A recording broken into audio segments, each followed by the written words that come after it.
안녕하세요. 부동산 파이입니다. 지난 8월 27일 두 가지 일이 같은 날 일어났습니다. 하나는 기준금리가 3%로 올랐다는 것이고요. 다른 하나는 같은 날 발표된 통계에서 서울 집값 상승폭이 오히려 커졌다는 겁니다. 금리를 올렸는데 집값은 더 올랐습니다. 그런데 더 흥미로운 건 서울에서 가장 많이 오른 곳이 강남이 아니라 중랑구라는 점입니다. 오늘은 8월 마지막 주 서울시장을 권역별로 정리하겠습니다. 먼저 금리입니다.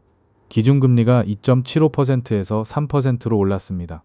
지난 7월에 이어 두 번 연속 인상인데 3년 7개월 만입니다. 배경은 가계부채 2,000조 돌파와 수도권 집값 상승입니다. 신현송 한국은행 총재는 이렇게 말했습니다.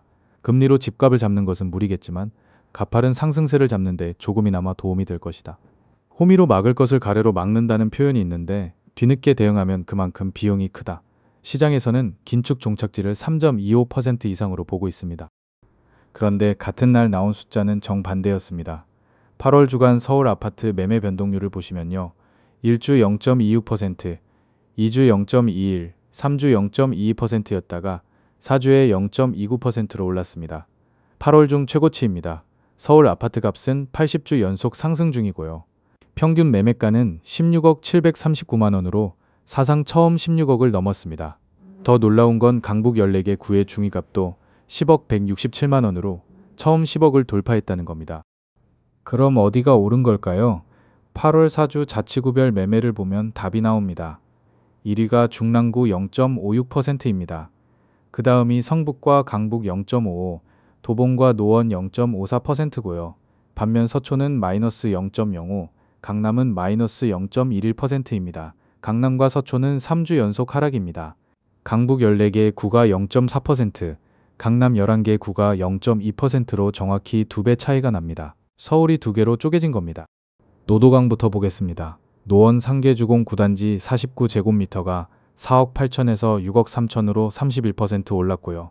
강북 미아 SK 북한산시티 84제곱미터는 6억 8천에서 8억 3천으로 21% 올랐습니다. 노원 테릉해링턴 플레이스 84제곱미터는 8월 17일에 14억 4,500만 원에 거래됐습니다. 노도강 10억 시대는 이미 지난 겁니다. 호재도 있습니다. 동북선 경전철이 2027년 개통 예정이고 GTX-C 노선이 올해 4월 창동역에서 착공했습니다. 금광구도 조용히 올랐습니다.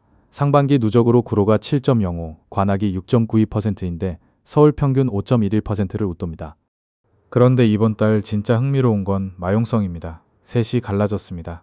마포는 0.29%로 상승폭이 확대됐는데 성동은 0.14에서 0.09로 둔화됐고 용산은 0.12에서 0.03으로 급락했습니다. 원래 논리는 이랬습니다. 강남 세금 부담이 커지면 30억대 준상급지인 마용성으로 수요가 옮겨간다.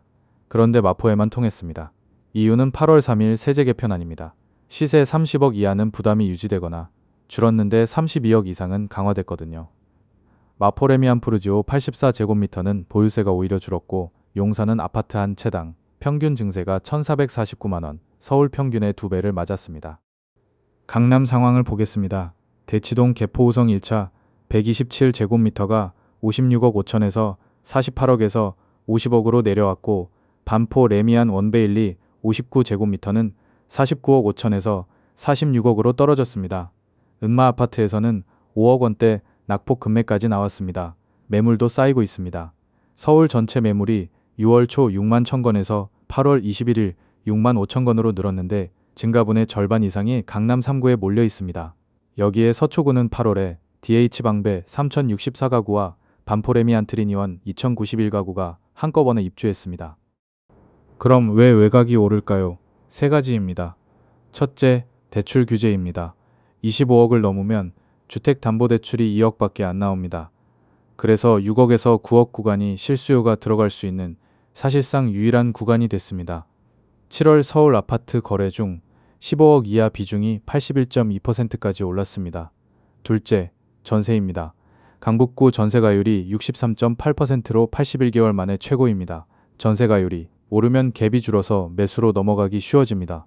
전세 물건이 없습니다. SK 북한산시티는 3,830세대인데 전세가 8건뿐입니다. 셋째, 외지인입니다. 노도강 상반기 매수가 45% 늘었는데 타 자치구 거주자 매수는 95%, 거의 2배로 늘었습니다. 정리하겠습니다. 금리는 3%가 됐는데 서울 집값은 80주 연속 올랐고 상승폭까지 다시 커졌습니다. 평균 16억, 강북 중위값 10억을 돌파했고요. 1위는 중랑구, 강남은 마이너스, 서울이 2개로 쪼개졌습니다. 그런데 정점 신호도 함께 나옵니다. 거래량은 7월에 5,234건으로 5월 고점 대비 41% 줄었습니다.